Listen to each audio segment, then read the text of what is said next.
Hello, my name is Bobby Jones, and I'm a retired nurse anesthetist turned apartment investor. I'm also the founder of On Call Capital, an equity firm that seeks to educate fellow healthcare providers and working professionals about alternative investing while also providing you with opportunities to do so.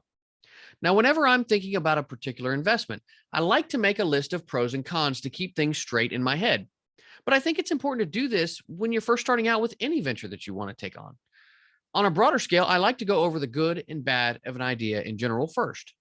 So I wanted to do this with the concept of investing in office real estate. What are the things that attract investors to this asset type? And what are the things that drive them away? Yes, there are different niches within the niche, such as medical, suburban, and central city office spaces. While the medical office space seems to be the most bullish for 2022, that doesn't mean that things don't shift over time. While I will dive much deeper into this topic on a rabbit hole episode of the Plan B CRNA podcast, this video is just meant to be a very general overall view of the sector to help you get started. Let's get to some of those pros and cons, shall we? First is a pro: stable cash flows. Office leases typically run from 5 to 10 years, providing investors with bond like returns without the cost and inconvenience of annual tenant turnover. The cost of relocation is prohibitive for businesses, so there is a built-in incentive for tenants to renew. Con, it's the economy, stupid. Office lease rates and demand generally go up or down based on the strength of the local and national economy.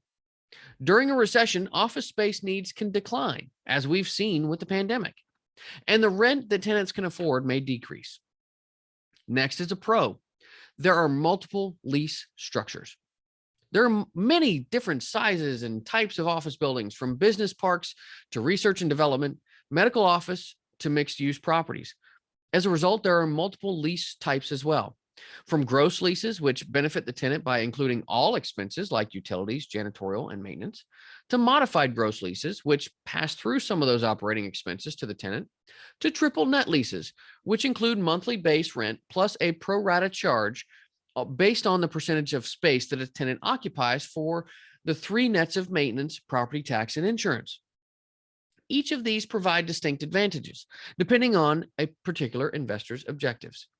Office leases can be written to protect the landlord from inflation by passing part or all of the building's operating expenses on to the tenant, in addition to annual rent increases. Next is a con. You can have unexpected vacancies.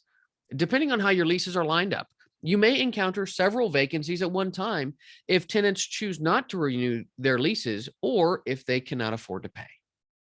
Pro: tax benefits. Commercial real estate depreciates over 39 years, creating a tax shelter for investors. In addition, cost segregation and bonus depreciation can bump up those savings since they typically incorporate many short life components for depreciation. Con: change is the norm. Older office buildings may be more difficult to lease if floor plans are obsolete. And we've all seen the increase in stay at home offices during the pandemic. While older office buildings may offer a great opportunity for adding value and repositioning, they still hold risks as work habits change over time. Now, I hope this list helps you out in your own investment journey. That's going to do it for this video. If you found the information helpful, please give me a thumbs up and subscribe to my channel. If you have questions or comments about the video, please comment below. If you're interested in getting access to passive real estate investing opportunities, reach out to me here or on Facebook, LinkedIn, or Instagram, or at my website, www.oncallinvestments.com. Thanks for watching, and I'll see you on the next video.